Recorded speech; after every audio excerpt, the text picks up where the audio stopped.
Good afternoon, Trinidad and Tobago. I'm Mahalia Joseph and C News is live at noon.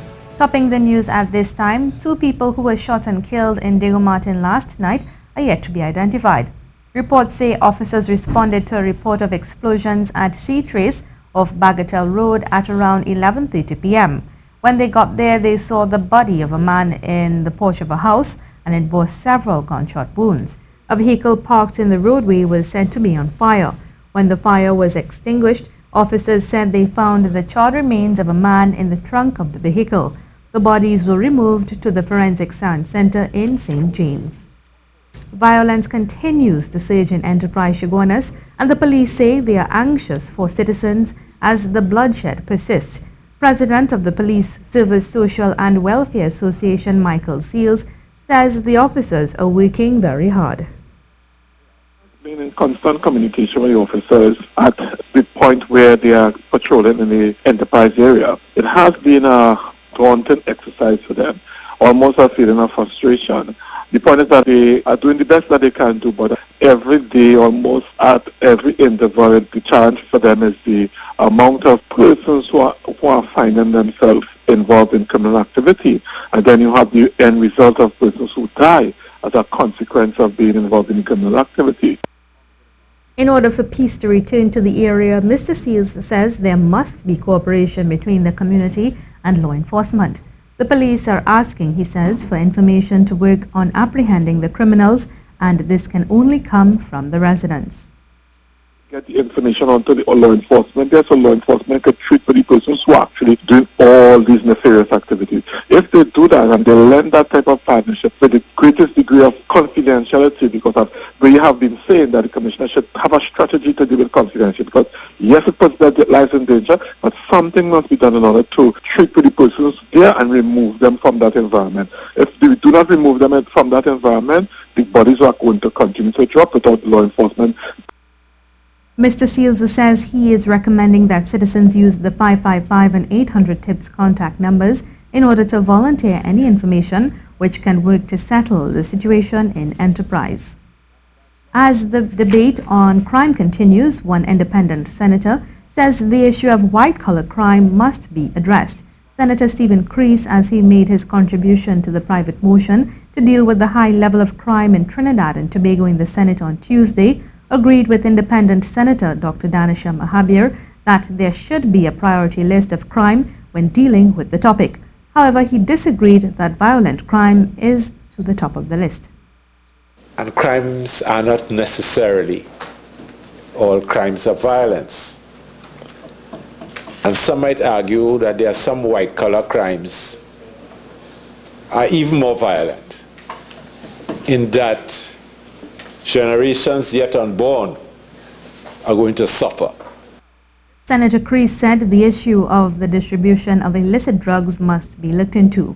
He also noted crimes which have not been committed must be taken into consideration. And in a society where hangings and brutal slave punishments and putting dynamite you know where used to take place around Queen's Park, acts not yet a crime, is something we should always keep at the back of our minds when the subject is crime and punishment. He further explained that at one point slavery was legal and so too was the beating of slaves. The soldier, which was found with gunshot wounds in Kamuto on Thursday, has died. 47-year-old Omar Samaru was found with gunshot wounds in a slumped position in his quarters at approximately 9:50 a.m. He was given preliminary treatment and taken to hospital. However, C News understands he died last night. To some other news now, parents of students attending the Santa Rita Roman Catholic Primary School are happy that the student who they claimed had been making threats to their children and teachers has been removed. According to reports, the 11-year-old Standard 2 student was moved on Tuesday and will get treatment. Parents have been protesting for days to have this done. According to the PTA, there is only one more question to be answered. That is if the student will be returned to the school following his treatment.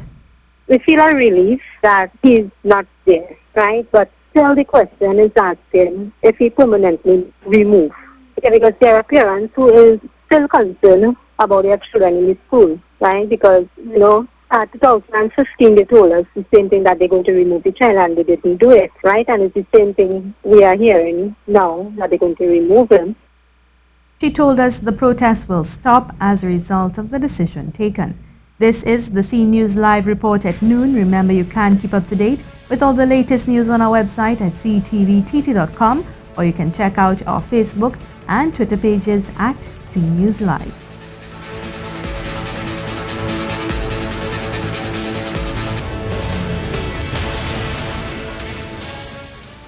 The Minister of Education, Anthony Garcia, will deliver an address to the nation today at 8 p.m. According to a statement from the Ministry of Education, he will inform citizens on several strategic initiatives being undertaken by the ministry to improve the education sector.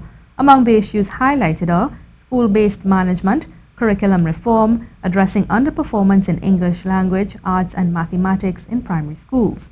And you can join us right here on CTV and Talk City 91.1 FM for live coverage. This just coming in, Petrotrin is currently investigating reports of strong hydrocarbon odors in the Tichia village in Mahaika, communities neighboring its Point 14 operations. Petrotrin says after receiving initial reports today, the company's emergency responders visited the identified areas and began investigations. In keeping with its obligations under the National Oil Spills Contingency Plan, Petrotrin has established an incident command center to manage its emergency response. Meanwhile, arrangements have been made for residents affected by the odors to obtain treatment at Petrotrin's medical center in Point 14. The Ministry of Energy, the Environmental Management Authority, and all other relevant regulatory agencies have been notified. The Trinidad and Tobago Prison Service says it cannot respond to statements made by the Prison Officers Association on Tuesday that the state is responsible for the death of a 23-year-old prisoner. The association claimed officers are not being given the proper resources to carry out their job and their lives are at risk when dealing with the inmates. The Prison Service Communications Manager, such statements made by the Prisons Officers Association would have to be discussed further before a public response is given. But what I can tell you is that the Prison Service is committed to providing a safe and secure environment, not only for persons who are incarcerated, but for members of staff. 23-year-old Nicholas Raymond was fatally stabbed last week Saturday, and according to Mr. Bidesi, he died while undergoing treatment at hospital. These kinds of incidents are inherent in a prison environment, and while we make every effort to reduce those kinds of activities, there are always inmates that have issues with one another, and we try to minimize that as much as possible. And on a daily basis, prison officers and other servants of the prison put their lives at risk to ensure that we do not have incidents like these. He said incidents such as these are not something new in the prison and compliments prisons officers for their work. You have people that are being brought from all across this country and being placed in one environment. And when we look at the news and so on, we hear what is happening out here in various communities across the country. So when you bring these people and put them in one environment and so on, you will continue to have, you will always have conflict arising. He assured measures are in place to protect both the inmates and officers. Rishi Harinanan, C News.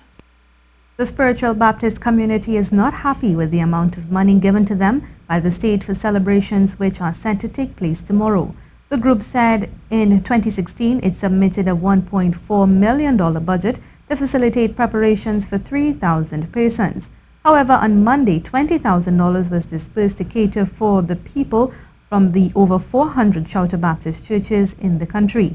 C News was told all groups came together this year because it's 100 years since the Spiritual Baptist Ordinance was passed. So we try to make it a grand affair because it's 100 years that we've survived. So since November last year, we started with our commemoration for the commemorative year, and we'll be going until November this year. And we applied to the government. We let them know that this is a joint group of a number of organizations and that we're going to be celebrating. And we had a meeting with the Minister of Culture, and yesterday when we got the check that they gave to us, it was a check for $20,000. She said apart from divine intervention, she's hoping somebody would understand their plight. She noted tents and chairs alone came up to $54,000. Right now, we in the location, we have up tents and they're putting down the flooring, right? Because we're using the lands, the Baptist lands that were given to the faith. So we are using both pieces of land. The piece that was given to National Congress and the piece that was given to NESDF because they are adjacent to each other. Right. So we have joined together and we're using those lands to host the celebration this year. Here's Ian Wallace with your afternoon weather. Very few clouds are expected today under the mostly sunny skies. We'll likely see high pressure in charge across Trinidad and Tobago, making for another hot day for many areas. In Trinidad, expect 34 degrees Celsius and 32 degrees Celsius in Tobago. Conditions will thankfully cool as we go through the night. For mariners heading out, look for slight to moderate chop of 1 to 1.5 meters in the Caribbean, closer to 2 meters out in the Atlantic, with east northeasterly swells of 8 seconds and east southeasterly winds of 10 to 15 knots, with flags flapping and very few whitecaps around. Tide is high at 5:30 p.m., then low at 11:30 p.m. That's the latest weather, and I'm meteorologist Ian Wallace. As Trinidad and Tobago gets set to celebrate the spiritual Baptist holiday tomorrow, one follower of the religion says there are many misconceptions about the faith which needs to be addressed. Ian Jute says the spiritual Baptist faith is a branch of the Christian faith and should be considered as such. Guidance of the Holy Spirit to instruct us into what God requires of us.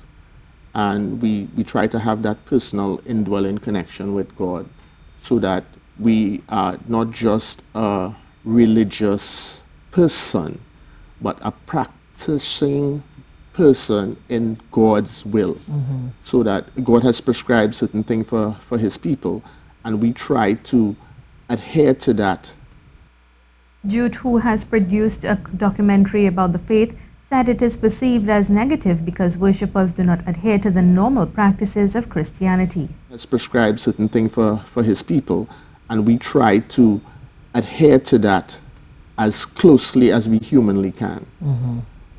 As a result of that, sometimes we are perceived negatively because we don't behave in a conformist sort of way. Even though the Bible said that we are called to be non-conformists, we are not to conform to the world. The documentary really is meant to educate the viewer on who we are and what we stand for. The voice of the youth must be heard. The view of the president of the Parent Teachers Association of the Mount Pleasant Primary School. As such, the school will be holding a forum for that to take place. It will be done starting with a peace walk and health fair. The walk was the one way that we could have gotten our kids out there to get their message to the community, and also get the community to interact with the kids. Our kids have a lot to say on everything that's going on, and so this is their forum. It's all about the children. The first annual holistic walk is themed Peaceful Minds, Loving Hearts, Healthy Bodies. It will be held on April 1st, beginning on the school's compound. Local designer Ecliff Eli is lucky to be alive after he was involved in an accident in St. Vincent on Monday. Eli was a passenger in a white Suzuki Swift which was traveling along Rathel Mill when the driver is said to have lost control, causing the vehicle to go over a precipice and crash into a ditch. The driver of the vehicle, 38-year-old Alvin Bacchus, died at the scene. When contacted for comment, Eli said Mr. Bacchus was unresponsive after the accident. Having suffered only minor injuries himself, he ran to get help. Mr. Eli, who was in St. Vincent for the Caribbean fashion event, is scheduled to return home later today. Sport is up next.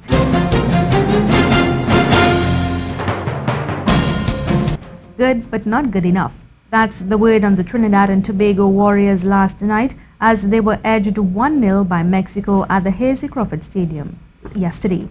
The Hero Caribbean Premier League 2017 is still some months away, but the Tobago Knight Riders are already patting themselves on the back.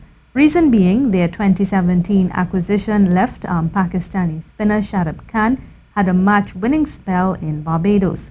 Manager Colin Board believes the rest of the tour will go just as well and will season Cannes for Caribbean cricket come August when the CPL starts. Work well for us. He's here. He will have the likes of Sunil Narayan around him. He will have the likes of Dinesh Ramden, Dwayne Bravo, guys who played at this club and who understand what the wicket is like. It's a great experience for him. Trinidad and Tobago will be minus one key member of their squad when they head off to Curacao for the Carifta Games, the region's premier youth track and field championships. But as we hear from Kent Fuentes, Akani Hislop's absence, while crucial, isn't expected to significantly affect this country's medal potential. That's it for sport. And that's the C News Live Report at noon. Remember, for up-to-date and breaking news throughout the day, you can visit the C News website at ctvtt.com. And remember, you can join us on CTV and Talk City 91.1 FM for the 7 p.m. news, followed by an address to the nation by the Minister of Education from 8 p.m. I'm Mahalia Joseph. Have a good afternoon.